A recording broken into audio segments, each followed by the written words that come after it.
In a time full of war, be peace. In a time full of doubt, just believe. Jesus is the light, and let him shine through you and me. In a time full of doubt, just believe. In a world full of hate, be a light. When you do somebody wrong, make it right. Don't hide in the dark, you were born to shine. In a world full of hate, be a light. In a place that needs a change, make a difference.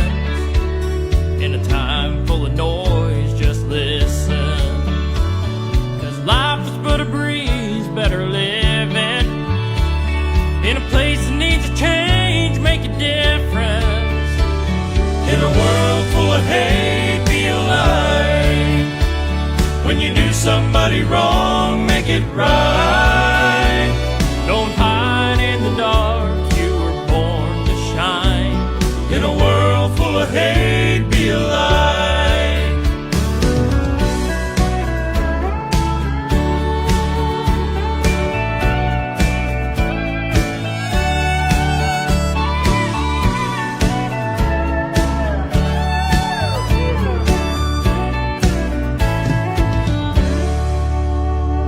In this race that you're in, don't slow down. You only get one go around. Cross the finish line and hear the trumpet sound. In this race that you're in, don't slow down. In a world full of hate, be a light. When you do somebody wrong, make it right. Don't hide in the dark, you were born to shine. In a world full of hate, be a light. Don't hide in the dark, you were born to shine. In a world full of hate, be a light. In a world full of hate, be a light.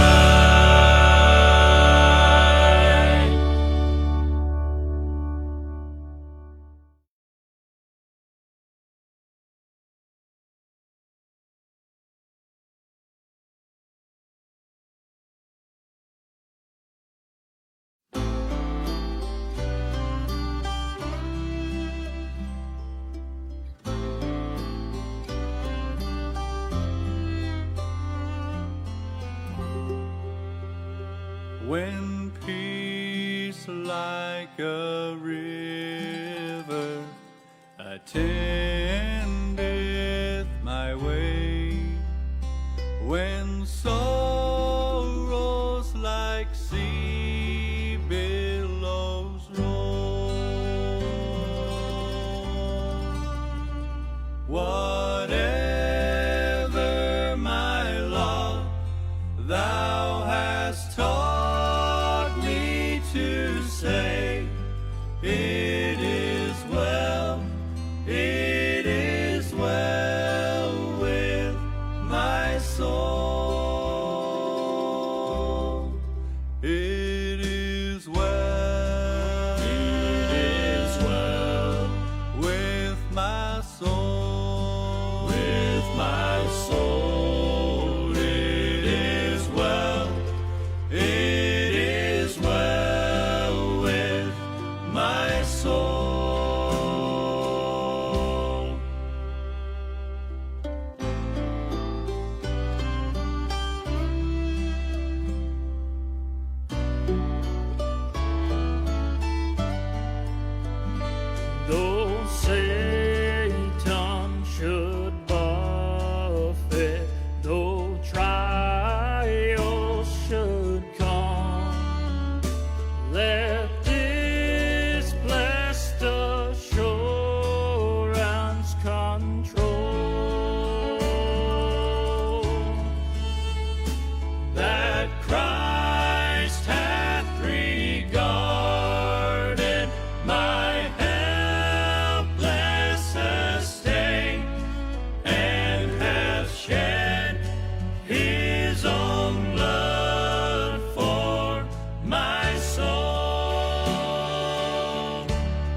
my sin, oh, the bliss of this glorious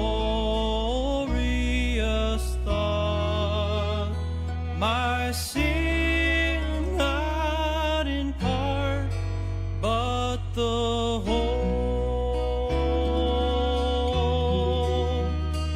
is nailed to the cross, and I bear it no more.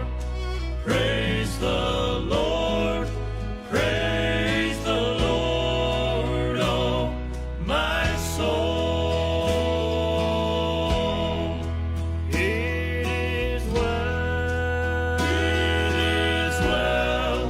with my soul, it is well. It is well with my soul. It is well. It is well with my soul.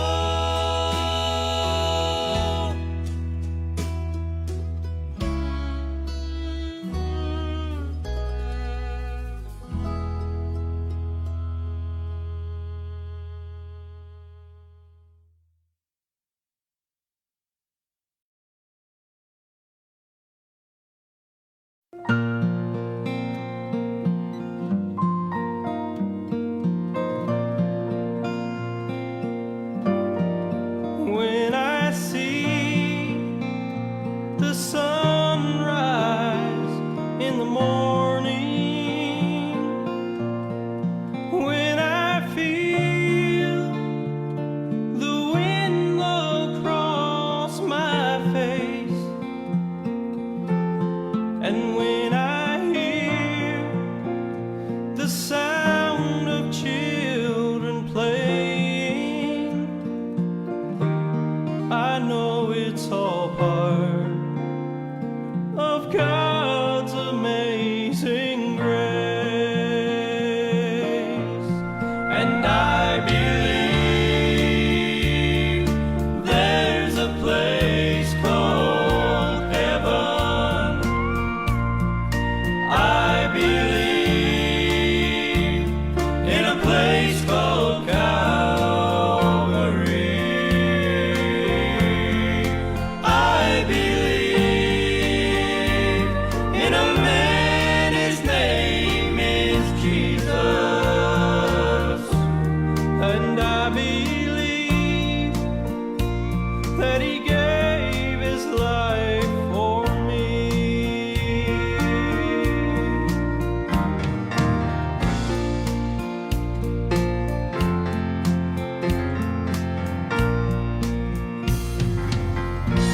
Oh, I was there the day my mama went to heaven. I Blessed morning to each everyone. Good morning, and I hope we're ready for another episode here in Human Every Morning. We talk about developing a strong faith to God. Magandang umaga po sa bawat isa. Tayo po ay binigyan ng kalakasan ng Diyos at i-enjoy po natin ang pagpapalang pinagkakalob sa atin ng Diyos. Una, yung ating kalakasan na binigay niya sa atin ngayong umaga. Hindi lahat ng gumising na umaga, mga kapatid, ay may kalakasan at merong maayos na pangangatawan. At salamat sa Panginoon na tayo po ay binigyan niyan. Pangalawa, ay yung tayo ay mayroong maayos na espiritu, maayos na attitude, mga kapatid. Hindi lahat ng gumising ng umaga ay maayos ang attitude. Yan ang dapat natin ipagpasalamat sa Diyos. At yung pangatlo, bukod sa kalakasan at maayos na attitude o maayos na espiritu, yung ipagpasalamat natin sa Panginoon na ang Diyos ay ginagamit tayo sa gawain niya.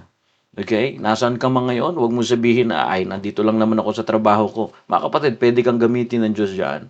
Kaya nga ini-encourage ko sa mga members na magdala kayo ng gospel tracts para sa pagkakataon na kayo'y gamitin ng Diyos ay meron kayong daladalang gospel tracts. Okay? So, tayo po ay magpasalamat sa Diyos, ano? Instead of complaining attitude and the same time complacent attitude, why not that this morning let's have a sense of gratitude. That's the important thing, brethren, that we have, brethren, sense of gratitude. All right, sense of gratitude, and that's very important in our lives. That we have, and you and me have a sense of gratitude that God gave us first extra strength or good health. And now, number two, God gave us, good spirit or right attitude this morning.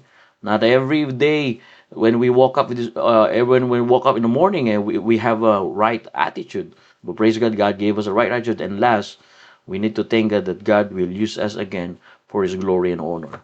I hope we're excited and we will continue our episode in Second Samuel chapter number 24. Batiin po muna natin yung mga tao rito. Good morning to all of our brethren wherever you are. May the Lord bless you. Good morning sa iyo dyan.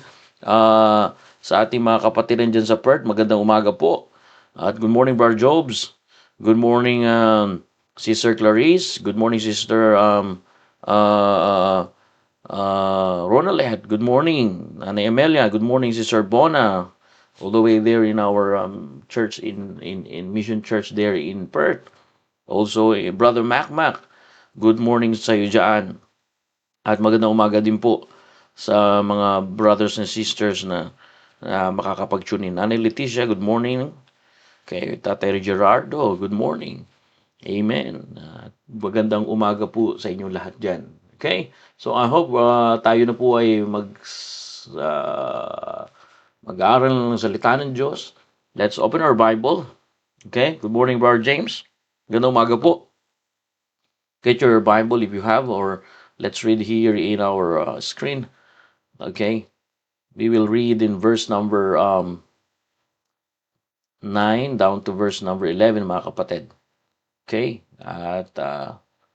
And we will have a great time with God this morning. Verse number 9. Bible says in verse number 9.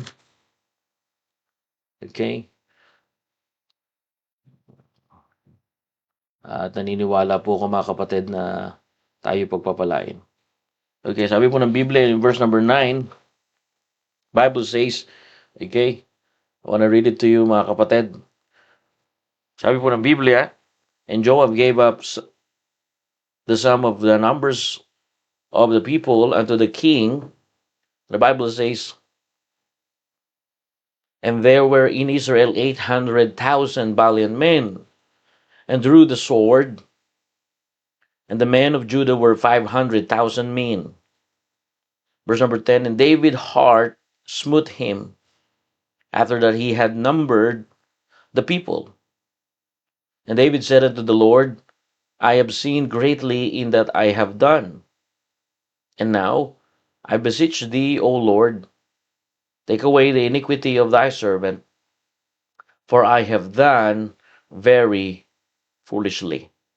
Verse number 11, for when David was up in the morning, the word of the Lord came unto the prophet God, David's seer, saying, go and say unto David, thus saith the Lord, I offer thee 3 things, choose thee one of them. So notice the word choose, okay? That I may do it unto thee. So God came to David and told him and said unto him, shall 7 years of famine come unto thee in thy land? Or wilt thou flee from mount before thine enemies, while they pursue thee? Or that there be their days pestilence in thy land? Now advise, and see what answer I shall return to him that sent me. Verse number 14, and David said unto God, the prophet, I am in the great strait, that has fallen now into the hand of the Lord. For this mercy are great, and let me not fall into the hand of men. Verse number 15, brethren, so the Lord sent a pestilence upon Israel from the morning even to the time appointed. And there died of the people from Dan even to Beersheba 70,000 men. Alright, let's pray. Brethren, dakilang Diyos na makapangyarihan sa lahat, thank you, O God, for this morning. Bless your people, O God. And I pray that help us this morning to understand thy words. Father, please, this is your words. This is not my words. Uh, we're just reading your words, and please help your people to have humble and teachable heart to receive your precious words. Lord, please, Holy Spirit of God, guide us in all truth. And we promise we will bring back the glory, for thou art worthy to receive. Forgive us our sins. This is our prayer in Jesus' name. Amen. Okay, amen. Okay, good morning, brothers and sisters. At magandang umaga po sa inyong lahat. At I want you to understand this morning, the last Monday and last Tuesday, we have time to study the Word of God. Ano ho? At ngayon naman po ay dadako po tayo dyan, mga kapatid. At naniniwala po ko na dyan tayo pagpapalain ngayong umaga. So, yesterday we talked about chooses have cause. Do not forget that, brethren. Chooses have course, or chooses have cause. 2 Samuel chapter 24, verse 11 down to 15, you may also understand here, brethren, that every day we live by choices. Araw-araw, nabubuhay tayo sa mga desisyon. Tama po ba? Every day, we live by choices. From small decisions to life-changing ones. Brethren, we are constantly choosing. Do not forget that. But if we are not careful, sometimes we enjoy making choices without thinking about the cost. That's why this morning, the message will focus on choices have cost. Sa pagpili natin, mga kapatid, malaki man yan or maliit, pumipili pa rin tayo. Pero kapag ang tao ay may pinili ng hindi pinag-iisipan, tandaan natin, wag tayong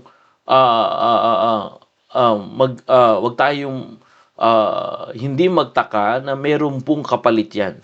Pagka tayo po ay pumili ng ikakabuti natin, pinili natin, dinisiplina natin yung ating sarili sa pagkain, abay magandang benepisyo yan. Okay? Pero pagka sobra-sobra, di mo na ma-maintain yung timbang mo, dyan sa tapat ng pintuan namin, naglagay po ako ng timbangan dyan.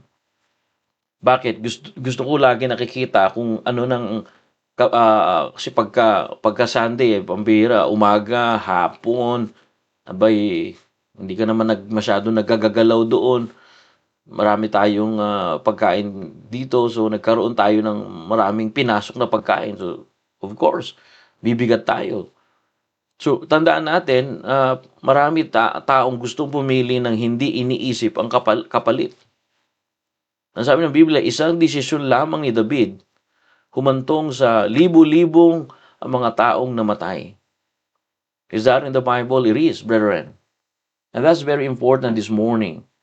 That's the reason we talk about this, brethren, because every day we live by choices, and from small decisions of life, changing ones.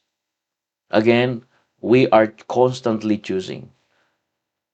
But if we are not aware, we enjoy making choices without thinking about the cost. The Bible says in verse number 11, David made one proud decision, and 70 people paid the price. Are you there, amen? Meron na ba tayong kausap dito? Magandang umaga po. At kung nandyan na po kayo, naisip ko pong kayo po ay makapag join mga brothers and sisters in prayer, at titingnan ko po kung nandito na rin po kayo. Okay? So tatandaan po natin yan, mga kapatid. Kaya nga dito sa ating binasa, buksan natin 2 Samuel again para meron tayong Bible verse. Okay? Tingnan natin dito po. Basahin po natin. Sabi po ng Biblia, alright, in verse number 9, okay, medyo may humahad lang talaga, oh. So verse number 9, sabi po ng Biblia, dito po sa ating binasa,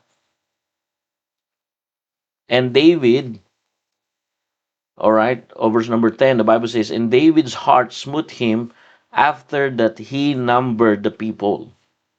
Alright? And the Bible says, right here, binabasa po natin mga kapatid, yung salita po ng Diyos. No? Maliwanag po rito. And you will see here, according to the word of God, brothers and sisters, God sent prophet to David with 3 judgments. First, 7 years famine. Third, second, 3 months fleeing enemies or enemy destruction. And number 3, 3 days pestilence.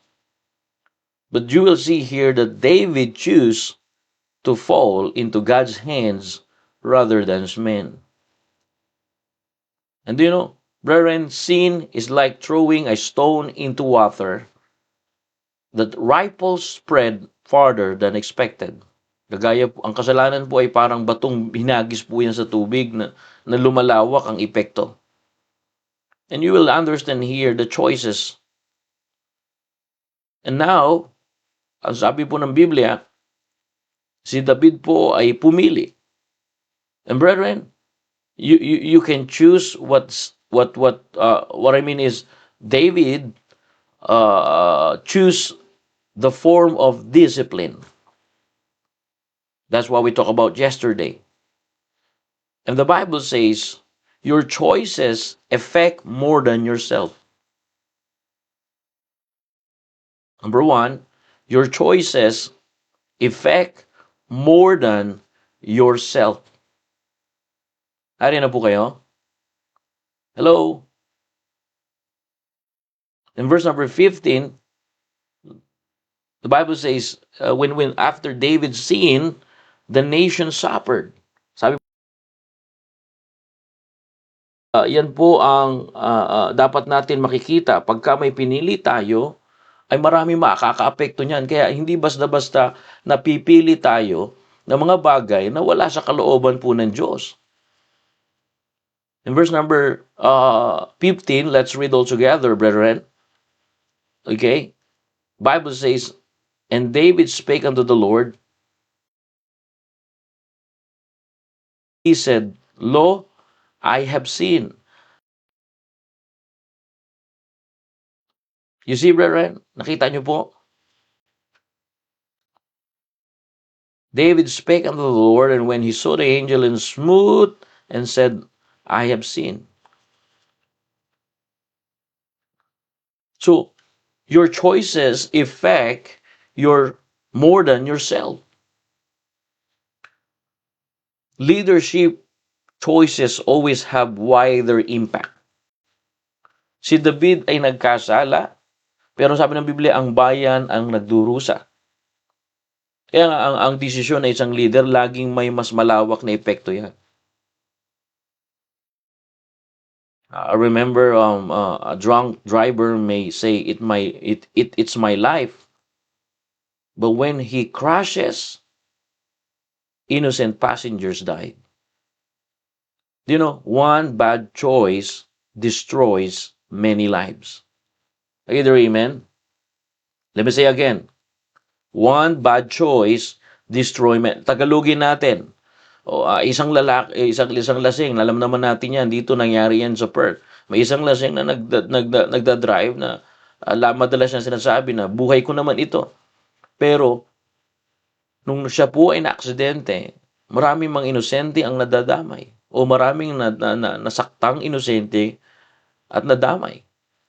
Mga kapatid, isang maling desisyon, maraming buhay ang nasisira. Halimbawa na lang yun sa pagmamaneho. Okay? Ang speed lang natin talaga ay 100 to 120.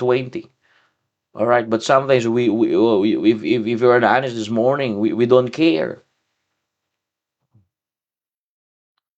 You drive fatigue.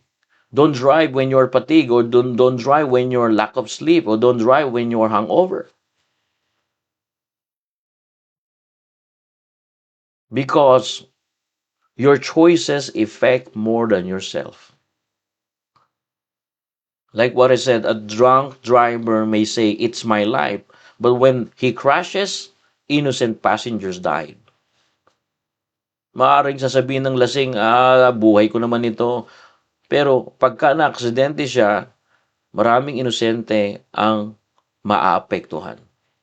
Kaya nga isang maling desisyon, mga kapatid, maraming buhay ang nasisira. Kaya mas maingat po dapat po tayo doon. Nariyan na po kayo? Hello? Another illustration of choices, or one bad choices. For example, if a father quit church, children often follows. If the husband quit church, children and wife often follows. One decision changes family spiritual direction. Kapag ang ama ay tumigil na sa gawain ng Diyos, parang sinasabi niya sa Panginoon, itigil mo na rin yung pagpapala. Pagka ang nanay ay tumigil na para tumulong sa hangarin ng kanyang asawang lalaki, ay parang sinasabi niya sa Diyos, itigil mo na yung pagpapala. Madalas, susunod ang mga anak natin. Pero yung isang desisyon natin bilang magulang, iyan po ang magbabago ng direksyon ng ating pamilya. Yan po ang magbabago ng kanilang paglago spiritually. Alam ko, may membro tayo sa Newman. Sabi ko, hanap po kayo ng church pag bumaba kayo ng Perth. Wala pa po tayong ministry sa Perth noon. At sabi ko, hanap po kayo ng church pagka bumaba kayo sa Perth. At hindi sila naghanap. Nabalitaan ko na lang, ang kanyang anak ay nagka-problema. Tandaan natin yung parents, tatandaan natin, tayo po ay merong choices. Tayo po ang pipili ng choices. Susunod lang lamang, lalo tayo mga father. If a father quit church, if a father walk away from God, children often follows. Brethren, one decision changes a family spiritual direction. Huwag tayong padalos-dalos. Alis na ako rito. Punta. Alamin natin muna kung ano yung plano ng Diyos. Huwag natin ipilit yung ating plano para lang tayo ay makapili ng ikakakumbinyente natin. Nariyan na po kayo? Brethren, I want you to understand here, number one, your choices affects more than yourself. Parents, your choices shape your children. Husband, your choices shape your children and wife. Leaders, your choices guide your people. And brethren, as a children of God, as a Christian, your testimony affects souls. Nangyayari po yan. Meron din akong maling pagpili at naniniwala ko meron kayong maling pagpili. Pero ngayon, ang salita ng Diyos ay ipinaliliwanag. Ang salita ng Diyos ay nagre-remind sa atin. Nariyan na po kayo?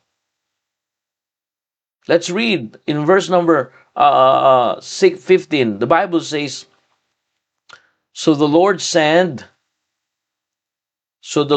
pestilence upon Israel, mourning even to the time of appointed, and there died people from Dan even to Beersheba, 7,000 men. David choices affect more than himself. David's sin affect the nation. David's sin, but the nation suffered. Sa Bible says, 70,000 people died. Are you there, amen? 70,000 according to the Word of God. One decision, brethren, one choices. David made one very proud choices. Very proud. That's the problem. When we choose something, we're so proud. Gusto ko to eh. Wala makakapagpigil sa akin. Sino ka ba? Mga kapatid, ingat tayo dyan. Because the same, what happened David made one proud choices. Very proud choices. I have 800,000 military men and in Israel, and then I have 500 military men in Judah.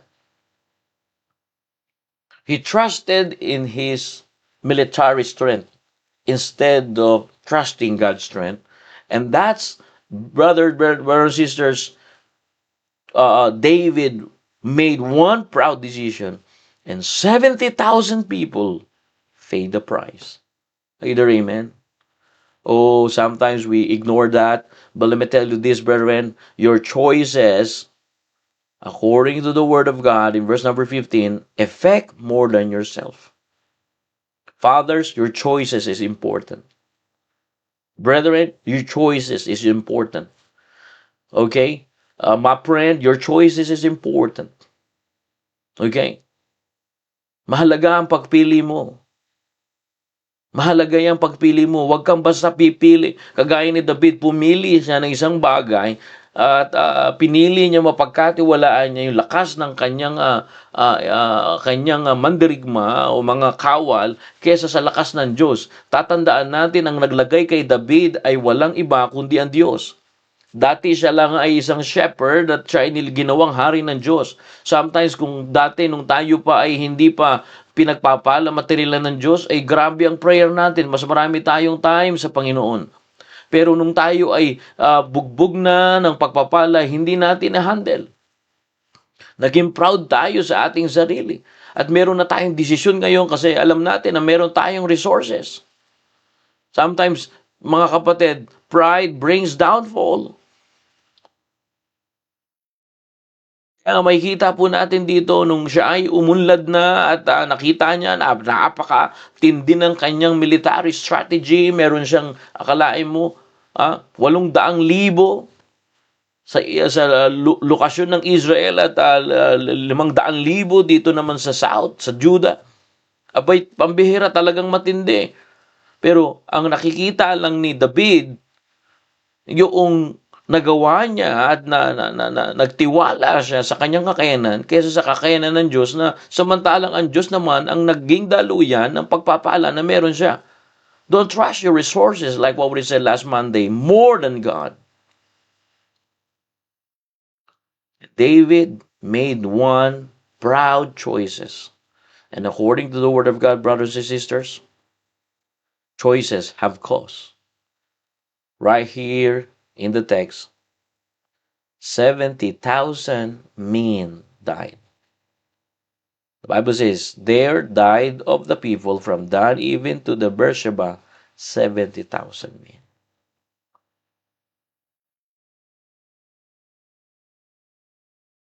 Again, you are free to choose, but not free from consequence. I have free to my choice. Every day, again, brethren, every day we live by choices. From small choices to big choices. From small decisions to life-changing ones. I have free to choose. I have free will. Free will to choose, brethren, but not free from consequence. That's why the Bible says God sent prophet to David, and God gave David 3 choices of judgment. And God allowed David to choose the form of discipline, but not to escape discipline. Brethren, freedom of choice does not mean freedom from consequence. Or freedom of choice does not mean freedom from result. Either it's good or either it's bad. Hindi ibig sabihin pagka pumipili ka ay libre ang pagpili. Napakalibre niyan. Everyday pwede tayong mamili.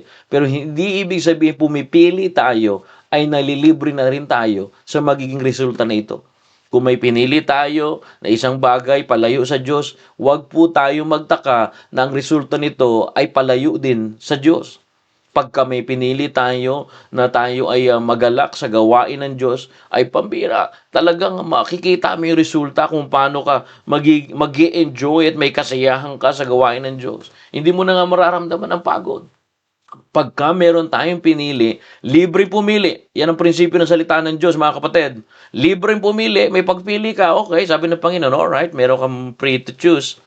Alright, you are free to choose. God said to David, alright, you have free to choose. But God simply saying to David, not free from consequence. Not free from result. Freedom of choice does not mean, again, freedom from result. Hindi siya pwedeng tumakas sa parusa. Mga kapatid, ang kalayaan sa pagpili ay hindi kalayaan sa resulta. Andiyan na po kayo? Hello?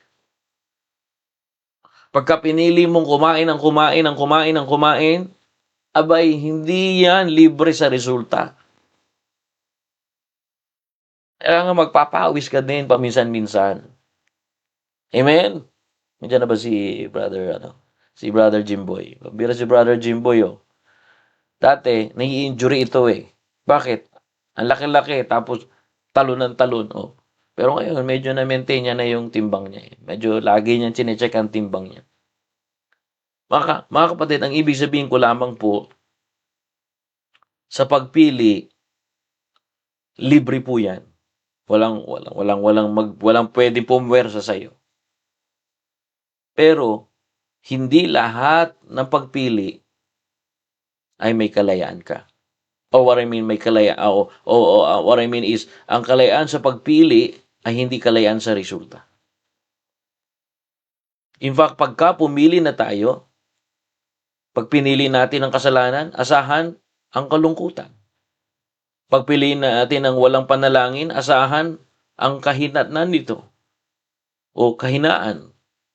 Pag pinili natin ang pagsunod, oh wow, asahan natin. Wala pa akong narinig at narinig sa preaching at nabasa sa salita ng Diyos na pagka sumunod ang anak ng Diyos, ay nahihirapan. Actually, nahihirapan siya pero nandun yung pagpapala ng Diyos. What I mean is, kahit nasa kalagitnaan siya ng kabigatan, makikita ninyo na yung pagpapala ng Diyos ay meron siyang tinatawag na wisdom, meron siyang tinatawag na peace of mind. Choose sin, effect sorrow. Why? Because in reality, brethren, freedom of choice does not mean freedom from result. When you choose prayerlessness, expect weakness. When you choose decisions, the result is blessing. When you choose, bitterness, the result is weakness and sorrow. When you choose prayerlessness, the result is hindrances. But again, when you choose the will of God, the result is life-changing ones.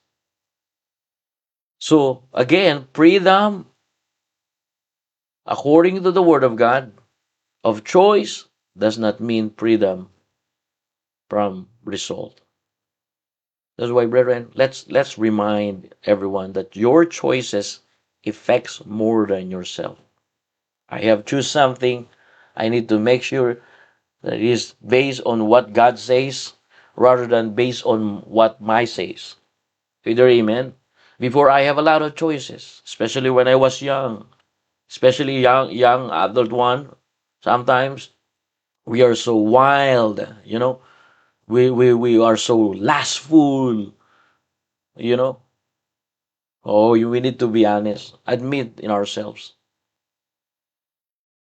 So I learned to have public apology during my young ones. Why? Because I choose something that not only affect my life, but affect others' life. And your choices affect more than yourself, my friend. That's why, brethren, it is important that your choices shape others' life. Like what I said, parents, your choices shape your children. Christian, your testimony affects other souls. Not only, brethren, that your choices affect more than yourself, I want you to understand here, according to the Word of God, wise choices today prevents pain tomorrow. Let me say again, wise choices today, this morning, prevent pains tomorrow. Kung araw-araw, pipili ka lamang, mga kapatid, kung araw-araw ako po, pinipili ko, ang time management ay mahalaga po sa akin. Pinili ko ang time management. Kaya nga, hindi pwedeng sabihin ng tao na nahihirapan ako kasi nilatag ko na yan. Akalain mo kahapon, gumising ako ng maagang-maaga, 6 o'clock. So may ginawa na ako, 6 hanggang 8:50. Tapos 8:50, nag-Newman every morning ako. Hanggang 10 o'clock o 10:30. Tapos 10:30, ginawa ko hanggang 4 o'clock. Tapos may ginawa ulit ako hanggang 4 o'clock hanggang 6 o'clock.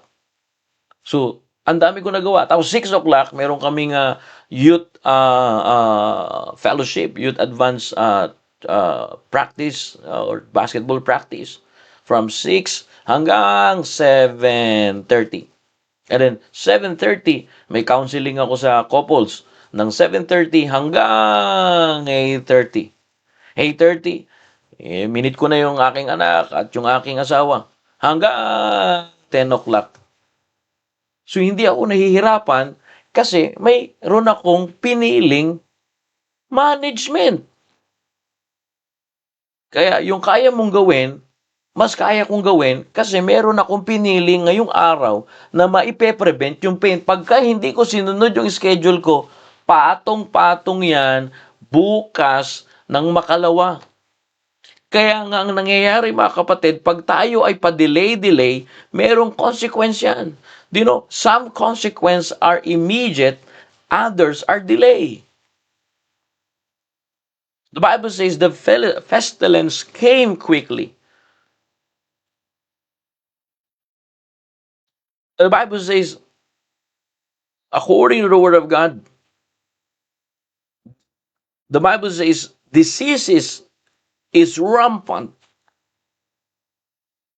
Makikita po natin dito. And the Bible says, there died of the people from Dan even to Beersheba, 70,000 men. What does it mean? Wise choices today prevent pain tomorrow. Ang dami nating excuse. Kaya nagiging mas tamad tayo kasi ang dami nating excuse. Kaya nga, yung mga members dito, wag natin sasabihin na, Pastor, busy po. Pabira, time management lang yan. May pinili ka ngayong araw na talagang wala sa schedule mo yung papunta sa gawain ng Panginoon. Kaya hindi ka pwede magrason. Hindi ka pwede magrason, sister. Hindi ka pwede magrason, brother. Sabihin mo na, pinatamaan ka. Ngayon, kung tinamaan ka, ito ay pagpapala. Pag tayo tinatamaan ng salita ng Diyos, yan ay blessing. Wag tanggapin natin na may kagalakan yan. Hello, mga kapatid. Nariyan na po kayo. Amen. Nandito na ba tayo? Nasaan na si Brother Paulo dito? Ayun o. Nandito na po ako, Pastor. Amen. Kailangan pong magpapawis pagkatapos kumain. Bihira talaga, Brother Paulo. Bilib talaga ako sa mga comment mo. Titingnan natin yan, Brother Paulo. See you tomorrow, Bro Pau. Time management. O, kalahin mo, 6 o'clock ako. Nagising. Sabi, tanghali na tayo, dapat 4 o'clock kanya-kanya tayo ng time management. Pero dapat meron kang pinipili na talagang, 6 o'clock. Hindi pala ako 6 o'clock nagising, 6 o'clock ako nagsimula magtrabaho. Hanggang 8:50. 8:50, Meron akong ministering online from 10:30. Okay? 10:30 hanggang 4 o'clock. Tapos may pinuntahan pa ako 4 o'clock to 6. Tapos 6 to 7, meron kaming 6 to 6 o'clock to 7:30, meron kaming youth advanced basketball practice. Tapos noon, 7:30 to 8:30, meron akong counseling sa membro dito or sa mga may couple akong kinausap. And then 8:30, nag-spend kami ni Zach ng time. So makikita nyo, wala naman mahirap. Ang mahirap dito, yung pagpili natin sa tamang oras na inilagay natin. Ang dali-dali lang i-manage yung oras natin eh. Ang nagpapahirap talaga yung attitude mo ngayong umaga. Kaya pangit ang attitude natin ngayong umaga kasi pangit ang pagtanggap natin ng salita ng Diyos. Tandaan natin na sa pagtanggap mo yan, kapatid, pagka maayos ang pagtanggap mo sa salita ng Diyos, hindi ka mahihirapan. Kaya pagka ako nakakarinig na, ay baka napapagod na po kayo. Alam mo ang nakakapagod. Yung patigasin mo yung puso mo. Ang mas nakakagaan, yung tanggap ka ng tanggap ng salita ng Diyos, na kahit pagod ang physical mo, pero ang spirit mo ay talagang malakas at lumalago, ay kayang-kaya mo i-overcome yan. Kaya nga nagpapahirap sa atin mga kapatid, hindi po yung trabaho ang nagpapahirap sa atin, yung attitude natin. Kasi kahit gaano pa kaganda yung trabaho mo, kahit nakaupo ka lang sa opisina, para ka pa rin mukhang pagod. Kasi ang attitude mo, hindi maganda. Hindi mo na ma-enjoy yung dapat mong ma-enjoy. Ano dapat natin gawin? Ipa-develop natin yung ating pananampalataya sa pamamagitan ng salita ng Diyos. At ang sabi ng salita ng Diyos ngayong umaga, yung pagpili mo ngayong araw ay yaan ang maghihinto sa karamdaman mo sa araw ng bukas. Kaya masama pa rin ang loob mo bukas kasi masama pa rin ang loob mo ngayon, araw. Kaya ikaw ay nalulungkot pa rin bukas kasi malungkot ka ngayong araw. Piliin mong maging masaya ngayong araw. Ang sabi ng Biblia, a cheerful heart is like a medicine, but a broken spirit dried the bones. Wise choices, brethren, is today prevents pain tomorrow. A wise man brings an umbrella when clouds gathered. Foolish man waits for rain before preparing. Pagka nakita mo na, mga kapatid, na may kulob na dyan at matalinog na, o makikita mo na yung ulap, mga kapatid, doon ka na magdala ng payong mo. Ang mangmang ay naghihintay munang umulan. Pero ang matalinong tao nagdadala ng payong kapag may ulap pa lang. A wise man brings an umbrella when clouds gathered. But a foolish man waits for rain before preparing. Brothers and sisters, let me tell you this, make wise choice. Because wise choices today prevents pain tomorrow. Make wise choice in friends. Make wise choice in marriage. Make wise choice in your ministry. Make wise choices in your finances. Make wise choices in your time use, time management. Make wise choices in spiritual habits. Wise choices today prevents pain tomorrow. Maging matalino sa pagpili ng kaibigan. Maging matalino sa pag-aasawa. Hindi akala natin ang asawa ay puro sarap. Ang asawa, ang tinuro sa akin ng aking pastor, ay investment po yan. Tinuro sa akin ni Pastor Hill, investment yan. I-investan mo yan para mas pagpalain. I-investan mo ng pagmamahal ng Diyos. I-investan mo ng panalangin galing sa Diyos. Yung pagpapala galing sa Diyos. Lahat yan, investment yan. Pagka nag-asawa ka, hindi puro hawak-hawakan lang ng kamay. Kailangan marunong ka rin umilag. Ay. Diba? Maging matalino sa pagpili ng ministeryo. Maging matalino sa pagpili pagtungkol sa paghawak ng pera. Maging matalino sa pagpili ng oras. Hindi tulog ng tulog, trabaho. Maging matalino sa pagpili ng espiritual na gawain. Because wise choices today prevents pain tomorrow. When David chose, brethren, when David made one very proud choices, it affects not only himself, but others. Like what he said, your choices affect more than yourself. But how we combat this? How we can overcome this? Simple. The Word of God gives us the wisdom. The Bible says, wise choices today prevent pains tomorrow. If David choose a wise choices, I think it prevents the pain. And brethren, the same. What Proverbs says, I like this Proverbs supporting verse. Ang sabi po ng Biblia, sa book of Proverbs chapter 22. I want to read it for you, brethren. Proverbs chapter 22 in verse 3. Okay?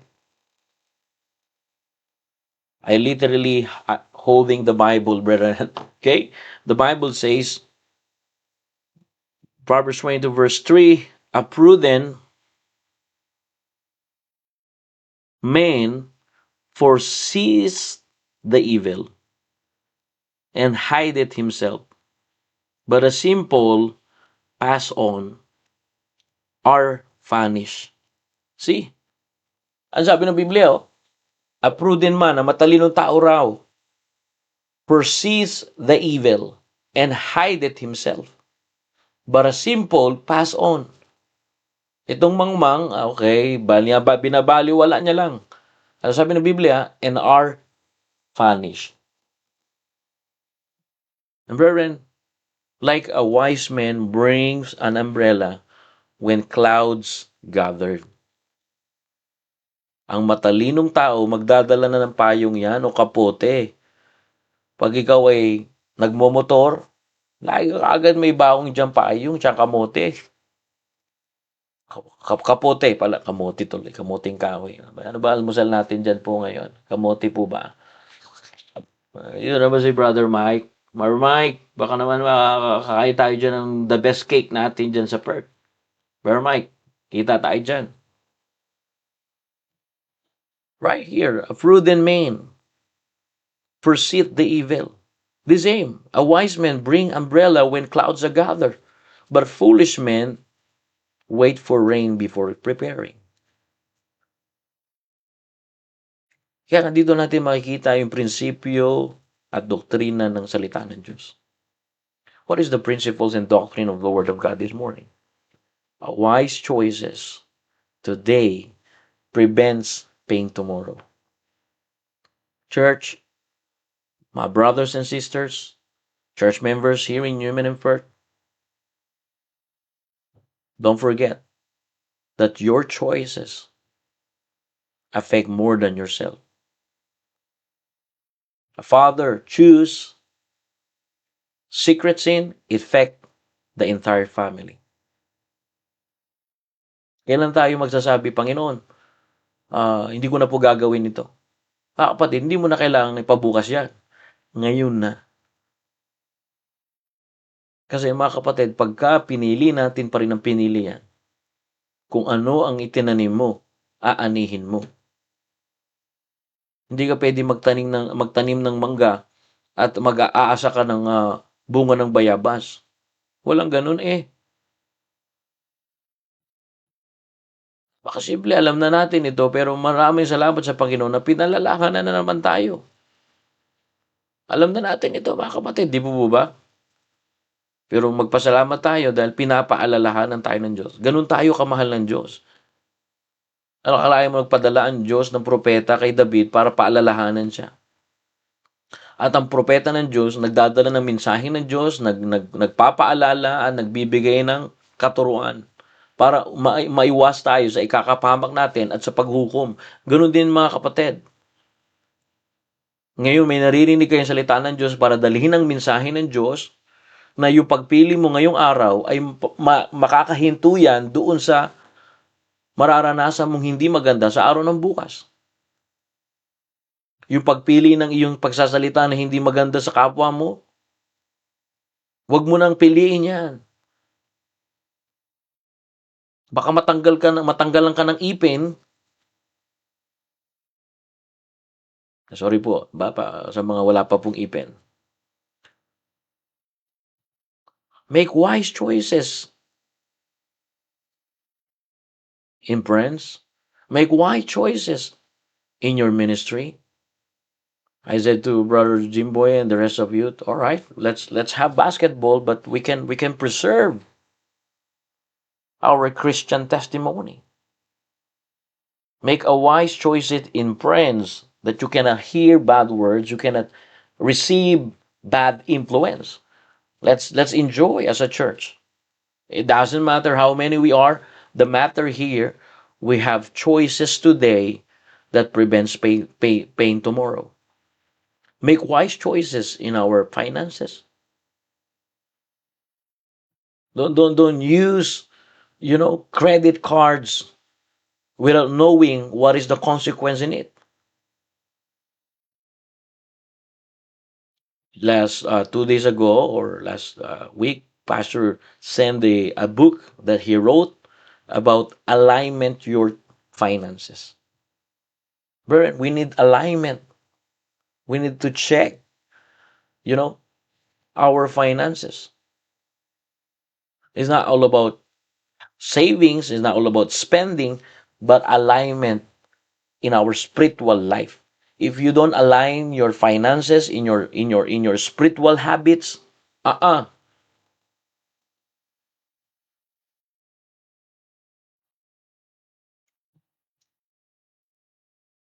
pagka ang mensahe, ibig sabihin merong kababagsakan yan. Kaya nga mga kapatid, nasa pagpili mo yan ngayong araw. Ngayong araw, anong pipiliin mo? Na mahihinto yung problema sa araw na bukas. Kaya nagpatong-patong na yung problema mo kasi may pinili ka ngayong araw. Kung pipiliin mo pa rin bumalik sa bisyo mo, sa araw ng bukas, yan ang magiging sakit natin. Tandaan po natin yan. When you choose today that prevents pain tomorrow, brothers and sisters, I want you to understand this.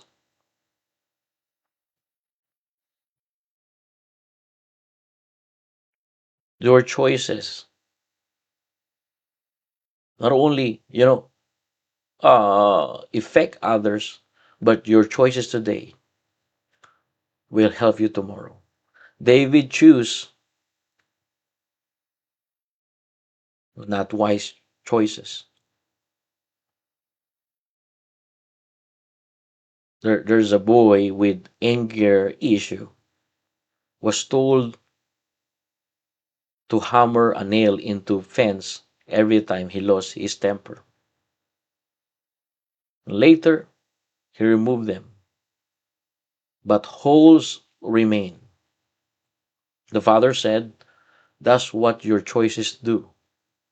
Even if forgiven, scars remain. Mga kapatid, ask ourselves this morning, what choices am I making secretly?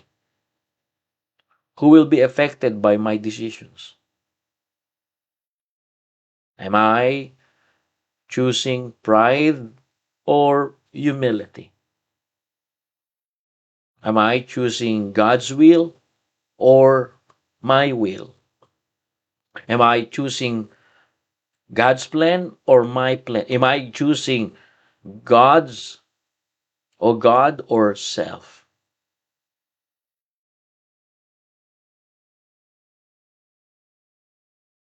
Wise choices today prevents pain tomorrow. Anong desisyon ang ginagawa ko na lihim? Sino ang makakapekto nito? Dapat yan ang mga tanong natin. Ako ba ay palalo o mapakumbaba? Ako ba ay kumikilala sa kalooban ng Diyos o yung pangsarili ko pa rin ang nasusunod? Mga kapatid, piliin mo ngayon ang kaya mong bayaran bukas. Do you know, choose today what you want to pay for tomorrow. Parent, the Word of God speak to us. And right here, David made one proud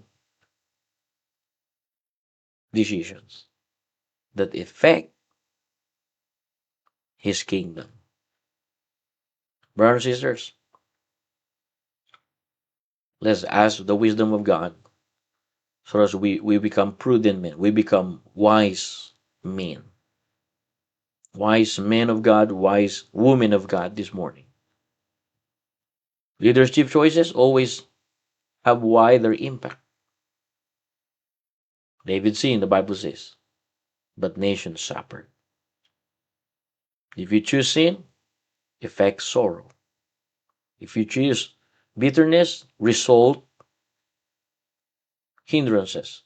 If you choose prayerlessness, result weakness. But if you choose obedience, result blessing. You can choose what seed to plant, but you cannot choose the harvest it produces. What you sow, you reap. Whatsoever a man soweth, he shall reap. Brethren, every day we live by choices. And we are constantly choosing. Let us have wise choices today to prevent pain tomorrow. Amen? Choices have cost. Tandaan po natin yan. Ang pride, nagdadala ng pagkabagsak po yan. Ang kasalanan, may kaparusahan din. Ang pagsisisi, nagdadala naman ng awa, ng habag ng Diyos. Lahat po yan. Kaya nga, napakaganda na tayo po ngayong umaga may matutong magsisi. Ang tunay na pagsisisi ay may gawa, hindi lang po sa salita lamang. Tayo po'y manalangin, hilang Diyos na makapangyarihan sa lahat. Salamat po, may umaga na pinagkaroban niyo po kami ng maayos na pag-iisip. Thank you, O God, for this morning. I pray for bless your people. Try my best to remind your people. There's nothing new in this message. Every day we need to be reminded. Every day we need a revival from heaven to remind us, to open our heart back to you so that we can connect to you. Sometimes we always connected to Wi-Fi, but we are not always connected to your will. And that's so sad. But I pray, oh God, that every day that we hear the word of God, when we hear the word of God, it means we have hope. Every time we have accept the word of God, receive the word of God humbly, we believe, oh God, that it will develop us. Thank you, Lord, and bless your people. Thank you, Lord. Thank you for what you have done. Salamat po kami sa ginagawa niyo po sa buhay namin.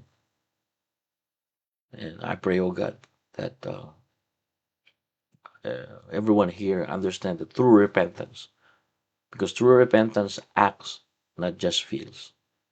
And revival comes after repentance. Thank you. And I pray, Lord, for your people and bless us today. And we promise you we will bring back the glory for thou art worthy to receive. Forgive us our sins. This is our prayer. In Jesus' name. Amen and amen. Alrighty. Thank you very much, brothers and sisters. And I hope we are reminded again through the Word of God. Okay? So don't forget what we talked about this morning. Two things that we understand this morning. Your choices affect more than yourself. And then, your wise choices today prevent pain tomorrow. Okay? And good morning again to our brethren. And salamat po sa time ninyo. May sinasabi si Brother Abraham dito. Time is gold. Napakalaga ng bawat oras, kaya huwag hayaang maubos ang oras na walang tayong matututunan sa salita ng Diyos. Amen, Brad. Salamat po. Ayan na, maganda. Clear response. Okay. Salamat po. Tayo po ay gutom na. Gutom na po ako eh. Kaya kailangan na natin. Alright. Thank you. Salamat. At pinupuri natin ang Panginoon. And see you tomorrow for another episode of New Every Morning. This week, we will end up Samuel, Book of Samuel. And next week, we will proceed another book. Alright? At salamat sa Panginoon na matapos natin itong Book of Samuel for almost 5 months. And now we will proceed in First Kings. Alright, First Kings. Okay? Next week. But today, let's and this week we will finish Book of Samuel. Alrighty. Thank you very much. Have a great day. May the Lord bless you. May the Lord provide your needs. May the Lord heal you. May the Lord protect you. And may the Lord preserve your lives. And all the glory belongs to the Lord. See you soon. See you tomorrow.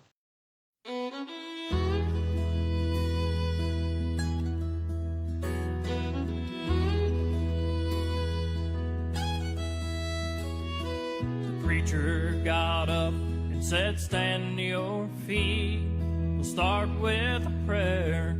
If you have a need, let it be heard, saints, let it be known. We're all a family, you're not alone. And that's when he saw her at the back of the church. Her silence and sadness cried out to her. The kind shepherd knew just what to say. I need to know before we pray. An unspoken request. Does anybody have one here tonight? Did you come with a burden you can share? A need in your life? Just lift up your hand to the one who can give you rest. Child, have no fear. Our God can hear an unspoken request. Well, the preacher whispered as she raised her hand, sweet Holy Spirit, come by her and stand. As the tears started flowing, he had no doubt that in the throne room of heaven, her secret was out. An unspoken request. Does anybody have one here tonight? Did you come with a burden you can share? A need in your life? Just lift up your hand to the one who can give you rest. Child, have no fear. Our God can hear an unspoken request. Child, have no fear. Our God can hear an unspoken request.